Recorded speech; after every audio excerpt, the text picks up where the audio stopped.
లోకస్తులు అంటారు, వాళ్ళు చేసే మంచి పనులన్నీ చెప్తారు. మనం మైకి ఇస్తే చాలు, వాడు ఎక్కడెక్కడ ఎవరెవరిని ఉద్ధరించాడో, ఎన్ని మంచి పనులు చేశాడో 100,000 చెప్తాడు ఆపకుండా. అదే మైకిచ్చి ఎన్ని పాపాలు చేసావో చెప్పరా అంటే సౌండ్ ఉండదు. మీరు స్తోత్రం చెప్పండి, పెద్దగా చెప్పండి, యథార్థంగా ఒప్పుకోయా. ఒక 10 పాపాలు చెప్పు, నువ్వు చెప్పిన పాపాలంటే ఎవరు నా దగ్గర భలే పనేనే అంటాడు. పాపం ఎవరు నేనా అంటాడు. మైకిచ్చి పాపాలు చెప్పరా అంటే చెప్పడు.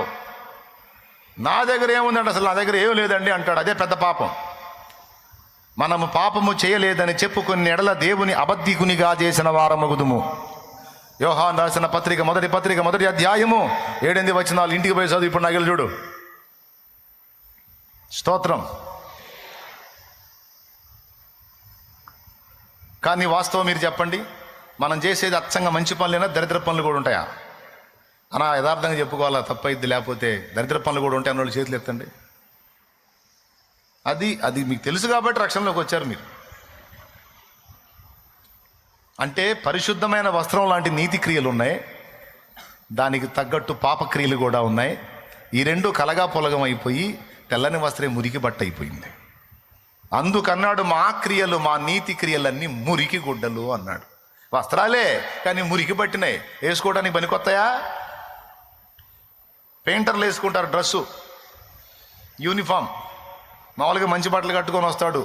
ఆ కలర్ వేయటానికి వచ్చినప్పుడు తీస్తాడు ఇక కవర్లో నుంచి. నెలలు సంవత్సరాలు వాడి ఉంటాడు వాటిని. మొత్తం రకరకాల రంగులు ఆ బట్టలకు అయ్యి అదొక టైపు కనపడుతుంటుంది. అంతేకాదు, సహజంగా క్లాతు ఉండే మందానికి 2 మందం అయిద్ది. ఈ రంగులు పడి పడి పడి అట్టుంటే మన నీతి క్రియలు. మా నీతి క్రియలన్నీ మురికి బట్టల వంటి వాయును, మురికి గుడ్డల వంటి వాయను, చెల్లవు. అందుకే అన్నాడు, ఒరే నేను అంత నీతిమంతుణ్ణి, ఇంత నీతిమంతుణ్ణి, నేను నీతిమంతుణ్ణి అని అధికముగా నీ నీతి మీద ఆధారపడొద్దురా, అది స్వనీతి అవుతుంది. మనుష్య నీతికి వేరుగా దేవుని నీతి బయలుపరచబడుతున్నది. అది ఎవరో కాదు, ప్రభు అయిన యేసుక్రీస్తు.